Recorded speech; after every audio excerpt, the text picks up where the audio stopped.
Hey Ramblers, before we kick off today's episode, I just want you to know that we're finally ready to launch OffSource and it's going to be in October. The team is working tirelessly and endlessly to bring you an amazing product and service. So if you know anyone that needs a virtual assistant or just like to make some extra money for our referral program, tell them to head to offsource.tech or text info to 516-408-2427. Make sure you're following us across all social media at OffSourceHQ. Now let's get ready to ramble. Before we begin, a moment from our sponsor. Hey guys, welcome back to another episode of The Ramblings. I'm your host, Angelo Roberts, and I feel like I have to come up with a new way to introduce the podcast because that is basically played out. Maybe like, hey Ramblers, I said like the same couple of things. I really got to change that. What do we have on the agenda for today? Obviously, as I said, we're going to be talking about this launch plan probably every single episode. I'm extremely excited about it. And it's just right now, I say launch plan, but everything that entails is basically, I don't want to give too much away because they're still early. Like, I want to tell you some of the key features that we're bringing. And I think maybe like once a week, I'll drop like a hint, or I'll actually come out and actually say the entire feature that we're working on. However, I think the hint, I'll be good enough to give a hint for right now. The website revamp, it's got an extra kick. There's an extra layer to the website.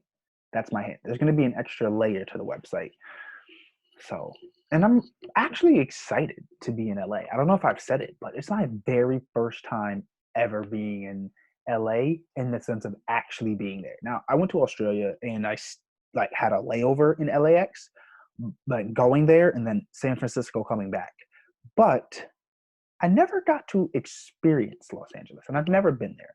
And so for the very first time, I'm going to be meeting my co-founder, as you guys know, and I'm documenting this entire process. So I'm going to be getting more videos out. So if you're following me on all the social medias or anything, if you're not, now's a good time to go follow me at Assistance HQ across the board, or you can even check it out at Offsource HQ.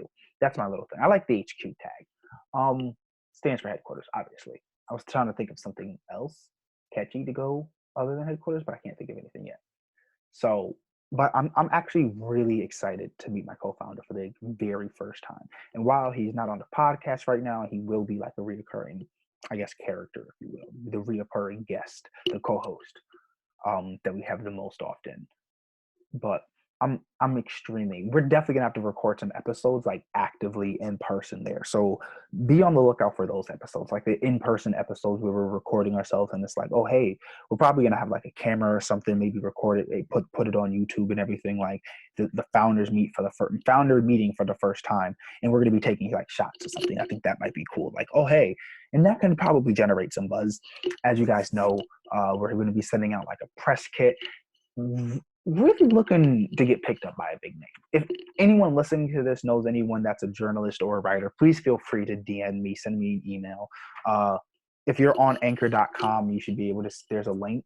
And so it should say like what my email is. There should be a link.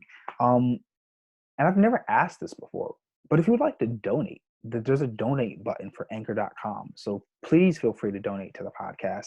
All of it goes to the OffSource, and any, contributions go to the OffSource launch. Unfortunately, I don't have the means to do charity yet, but next time it'll be for charity, guys. I promise. I promise it'll be for charity next time. We just don't have the means to raise money for charity right now.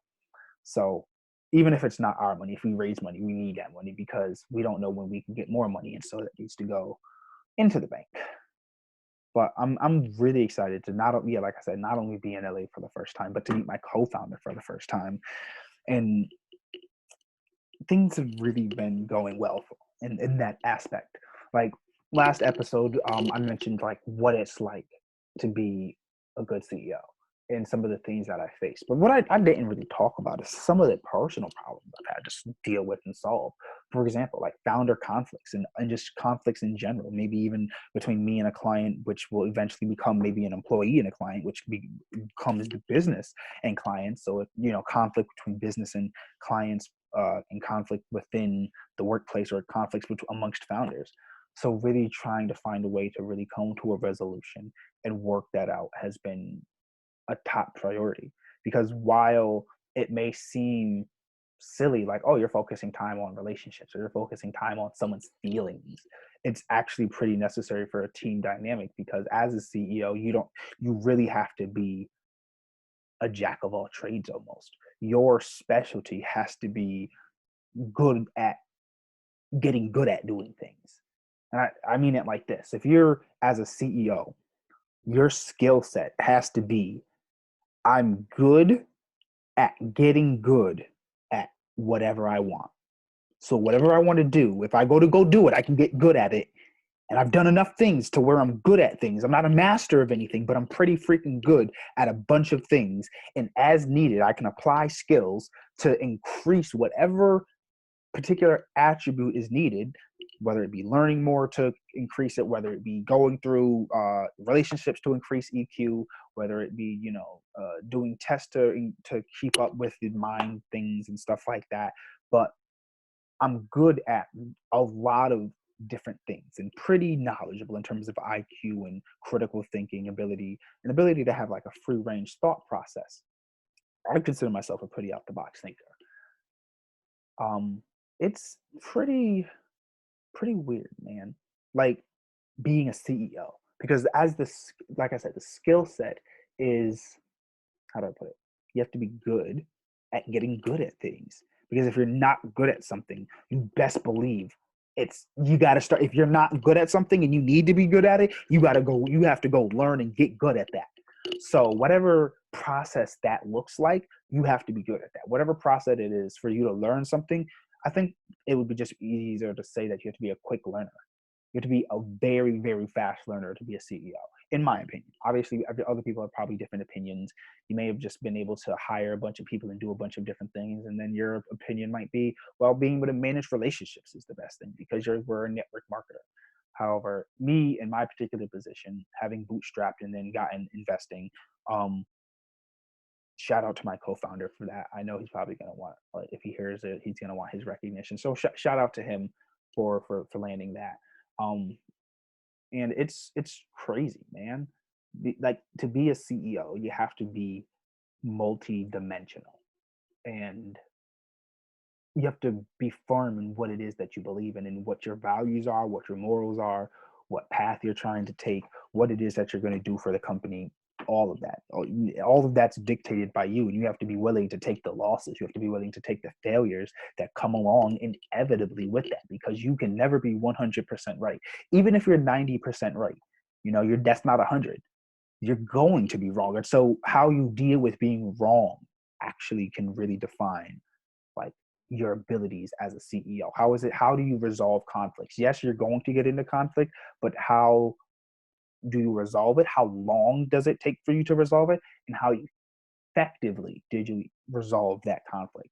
So, and no one's perfect, so even now, I'm nowhere any means perfect to how I could have handled some of the conflicts that have arisen. Absolutely could have probably handled them better.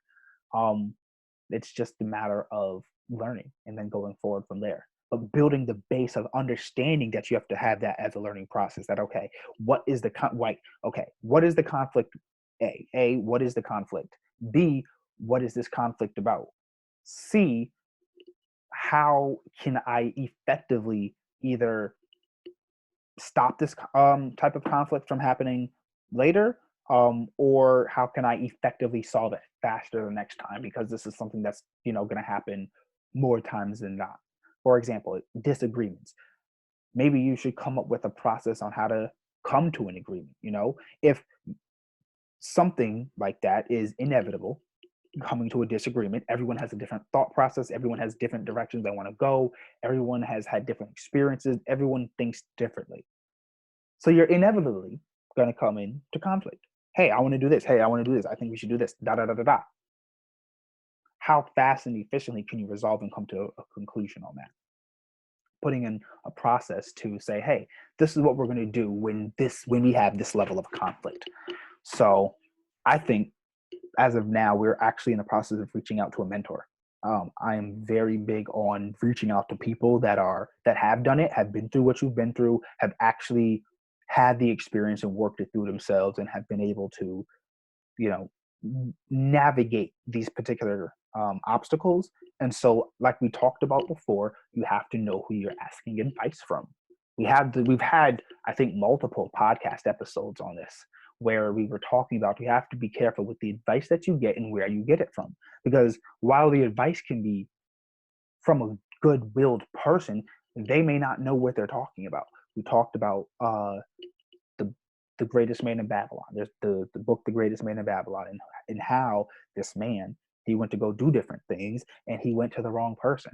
He went to go to the diamond person to go learn about the person doing a fishing expedition. Like, oh, this person that does diamond work is going to on a fishing expedition to bring back a lot of fish.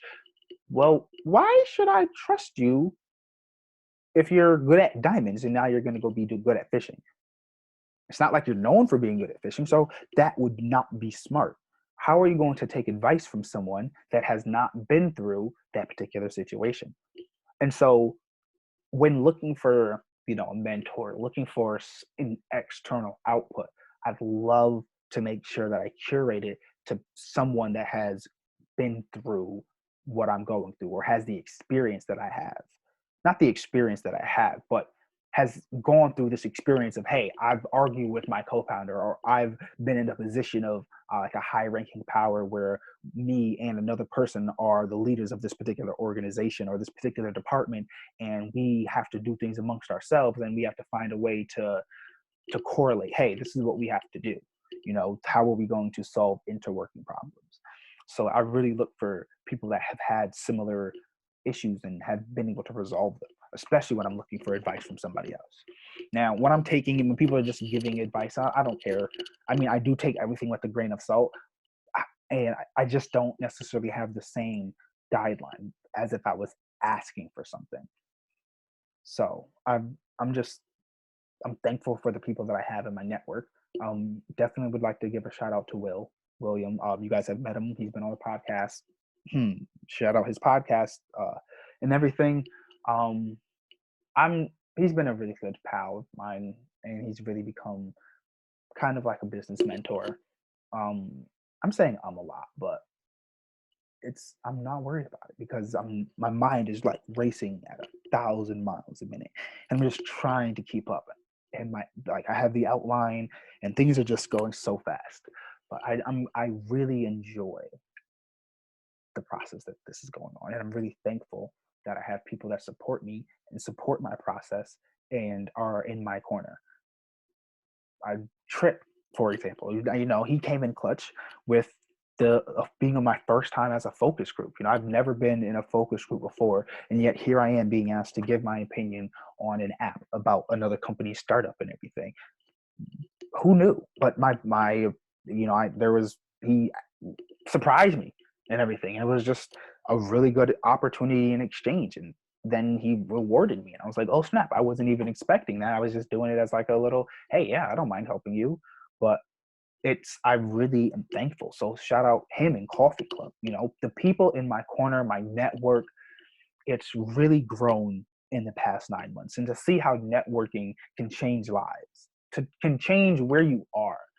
I wouldn't be where I'm at without networking. Without the, hey, I'm going to go out and meet as many people as I can and put myself in as many doors as I can and interact with as many people on Twitter as I can because of Gary Vee, I would not be here. I would not have reached out to Ben. I would not have been probably doing, diving in and really getting into knowing the startup world. So I probably wouldn't have seen the video from Kaya and Slide Bean talking about, hey, this is what you need to do to have a co-founder, and this is what investors are looking for. So I probably wouldn't have gone and got a co-founder. So I probably would have had to take a different route, and I would be in a different position. I'd be in a completely different position. What that position would be, who knows? I might be in an accelerator program right now. I might have been with an angel investor or something. It might be a completely different realm of possibilities because they said, hey, do this, and I did that. And everything starts from the beginning. Last year, Gary Vee said, go hard. I went hard. That was really the big kicker in the start. He said, go hard and do it every day. I went hard and started doing it every day, and I've never looked back, man. So I'm thankful for the people that I have in my corner. And low key, it's gonna sound weird. I consider Gary Vee in my corner. He doesn't hear this. He's not gonna listen to this, but consider him in my corner. Watching those podcasts, watching his like lives, his YouTube videos and clips really gives me some inspiration, man. It really lifts me up. If anyone feels that way, definitely let me know, because for someone else to feel empowered or anything by me would be absolutely, oh my God, like I empowered you. I had an effect on your life in a positive manner. Holy crap. Like I got to really go harder and really do good because people pay attention. And so I want to be a positive role model, especially for Black people. I love Black people. I love my people, and I would love to be a positive role model in a different sense. Yes, LeBron James is amazing. Yes, Serena Williams is amazing. Yes, all the entertainers are amazing. But we're more. Engineers, doctors, lawyers, business owners. That's what I want to be part of. Because we're more than just being able to entertain you. We're able to educate you. We're able to save your life. We're able to provide you with goods and services that are valuable to you. And I want to be part of that representation of that side of Black excellence. So I'm really that's why, man, this whole month is dedicated to going back to like the roots of like January when I was doing push-ups. I was actually thinking of coming back with the Stretch Your Mind segment, and doing it at like 7 o'clock or something, because I was like, hey, if you're not up and I'm not up, I've been getting up at like 7 o'clock. So I would be missing my own podcast. That's why the podcast is at 8:45. So I think I might go back and do 2 podcasts. I'm gonna have to do 2 lives a day now. One for the early morning and one for the 8:45, because I really miss like that drive, and I'm gonna get back to that. I was up every day. I was on it. I was beating the sun 5 o'clock. Oh my gosh, I was beating the sun. So everything is back to consistency every day. 9 months of straight consistency. And so now I have to do the last like 3 months. What is it? September. So we have October, November, and December, and all the rest of September, October, November, and December. So like 3.5 months almost, basically. I'm gonna kill it and absolutely crush it these next couple of months. Going crazy networking. Virtual meetings are like big now. No one's really meeting in person, so I had the opportunity to like just attend a bunch of meetings and just go hard with networking. I was going hard before. I was doing like a meeting a day and I was driving. Now I can do 2 and 3 meetings in a day and I don't even have to go anywhere. So things are really pushing and coming along. I've just been kicking the wheels. I've really been getting this thing going, and it's because of everyone I have in my corner that supports me and that has really been there from the beginning.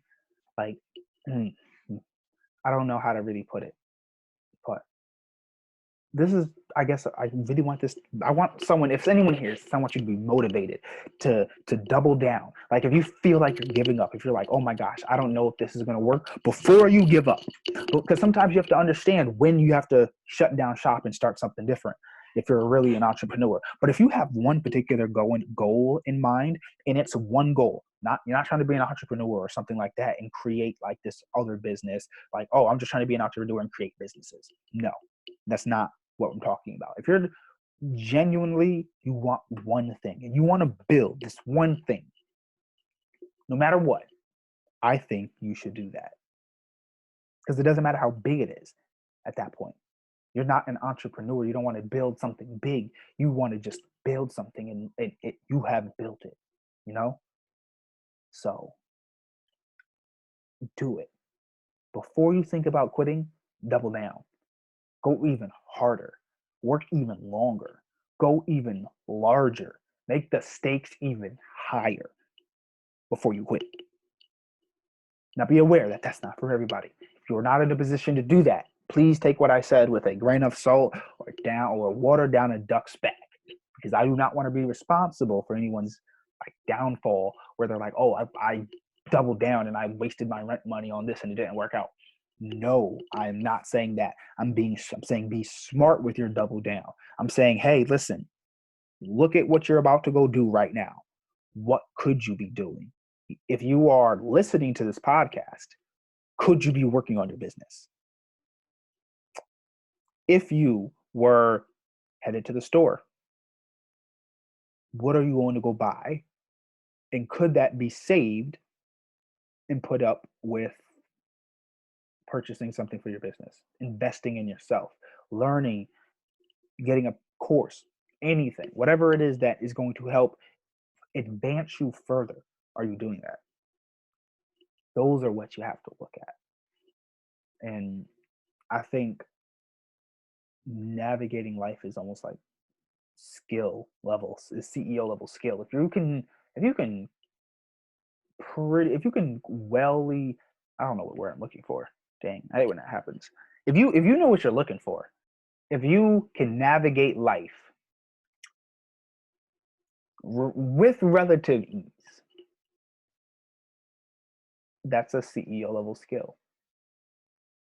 Because regardless of whatever happens with your parents, unless you're buku rich, which most of us are, and anyone listening to this podcast, I'm sure is not buku rich.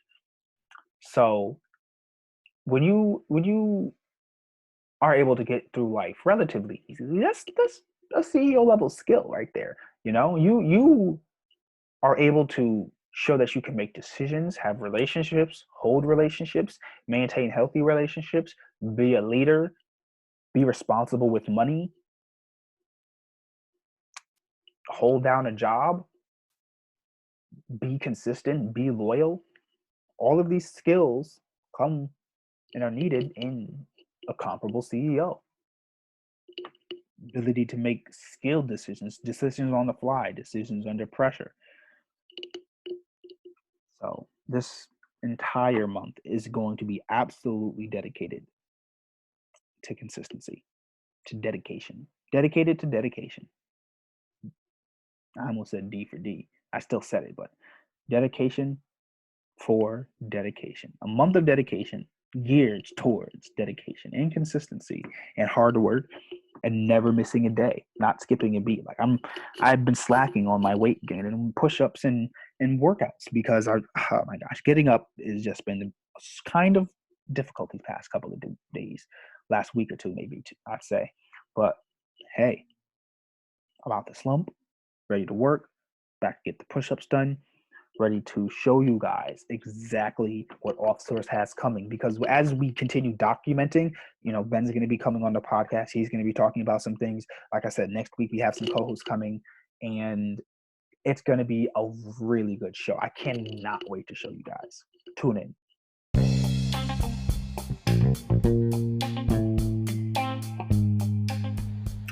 Before you go, Ramblers, if you enjoyed today's podcast, don't forget to hit that subscribe button and make sure you're following me across all platforms at Assistance HQ. Catch up on exclusive content and keep track of everything going on at Offsource. See you in October.